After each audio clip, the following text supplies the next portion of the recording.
O presidente Jair Bolsonaro publicou pelas redes sociais um vídeo sobre a repressão às manifestações populares em Cuba que pedem o fim da ditadura. O vídeo, compartilhado por Bolsonaro, inicia com uma filmagem do ex-presidente Lula elogiando o ditador Fidel Castro.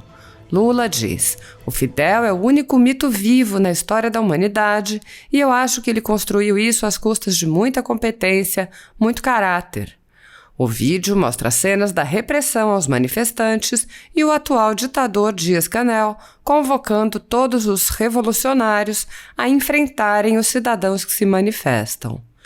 Bolsonaro disse: "Não desistam do que é certo e do que é necessário fazer, ou a cobrança pela fraqueza e desistência será maior do que a dor do momento. E se as gerações de agora já pagam um alto preço, imaginem as que virão. E nós vamos juntos resolver isso, por nós, nossos filhos e netos, pelas futuras gerações. Deus, pátria, família." As instituições estatais brasileiras atualmente não gozam um bom conceito. Os poderes constituídos têm sido muito criticados. Todos os brasileiros estão aí a ver e a fazer coro. Quase numa mesma proporção esses poderes constituídos, executivo, legislativo e judiciário. Mas nada mais decepcionante, pelo que tem mostrado a sensibilidade das pessoas com relação às surpresas que tem nos dado o poder judiciário, que sempre foi uma esperança de justiça, por sua moderação, seu equilíbrio, a isenção a envolvimentos políticos, etc. Só que isso não tem sido assim. O judiciário tem dado margem seguidamente a desencantos populares, em generalizadas decisões, e se permitindo centrar aqui no que é mais notório, por exemplo, nas decisões do Supremo Tribunal Federal, que tem liberado delinquentes, escancarados delinquentes em abusos com o dinheiro público. E nesse particular tem se salientado um ministro da Suprema Corte, que já se caracteriza pela pecha de libertador geral dos delinquentes.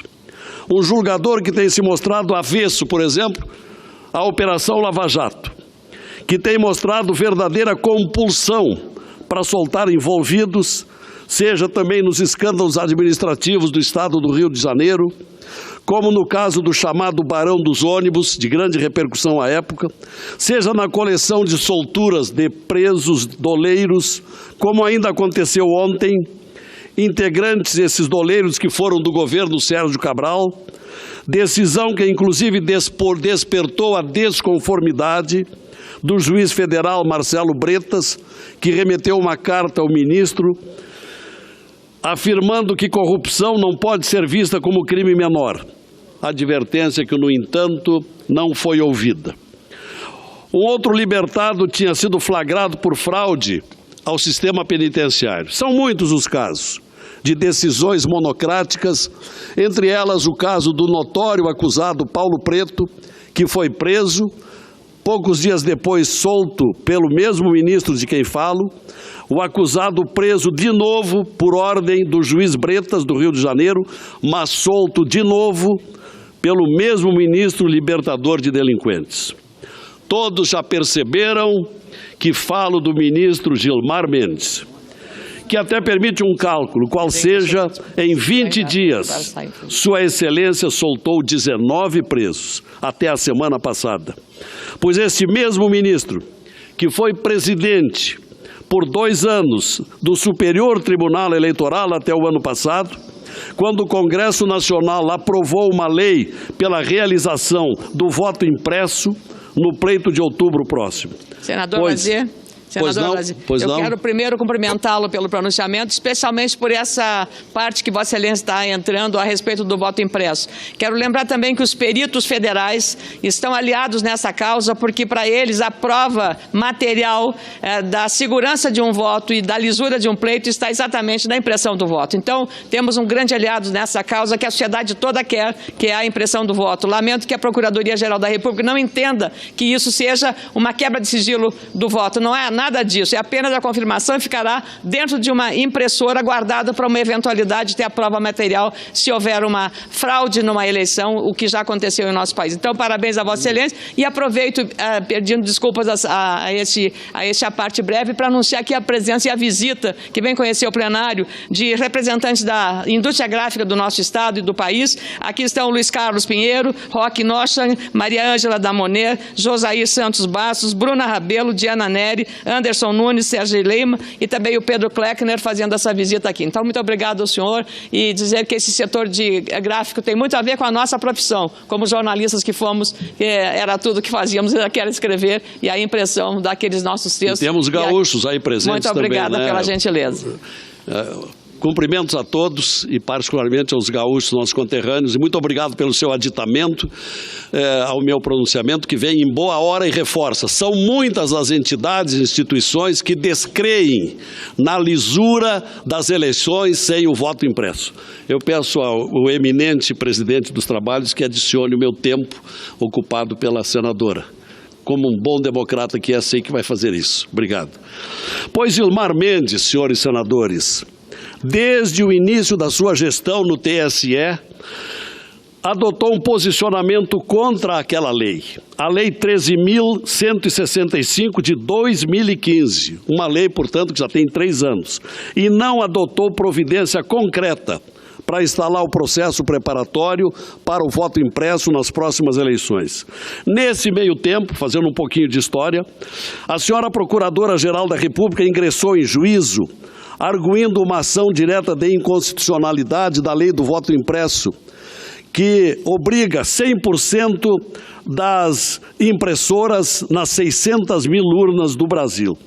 Pois não é que a relatoria do referido processo acabou recaindo nas mãos do mesmo ministro Gilmar Mendes, o mesmo Gilmar Mendes de posição pré-concebida e conhecida, contrária, desde o seu tempo de presidente do Superior Eleitoral?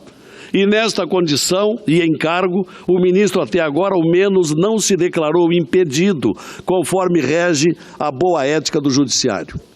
Mesmo decidindo levar o processo ao plenário, o ministro Gilmar será o relator, portanto, vai proferir voto, nesse caso, contra a lei do voto impresso.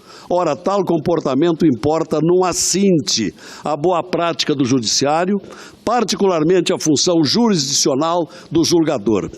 É lastimável constatar esse comportamento de um ministro do Supremo que já há bastante tempo não goza do respeito público e que causa enorme constrangimento a vários de seus colegas do Poder Judiciário.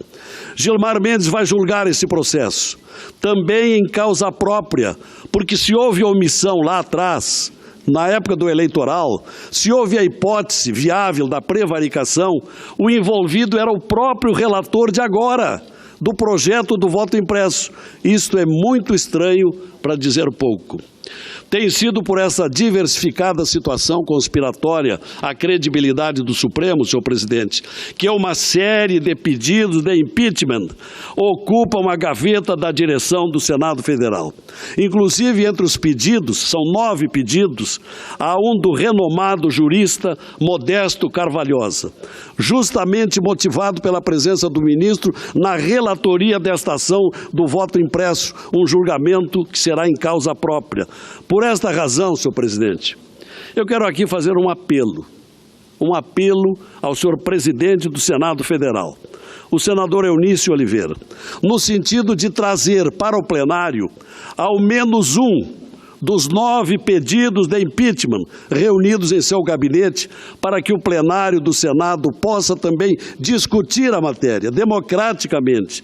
Essa matéria de tanto clamor público, para que não se continue com essas decisões restritas a uma decisão monocrática, antidemocrática, conspiratória ao colegiado de representantes do povo e dos estados. Que seja esta casa valorizada como instituição legislativa e que está ameaçada de ser descumprida, porque a lei é legítima, a lei do voto impresso, entre os outros tantos casos motivados pelo libertador geral dos delinquentes.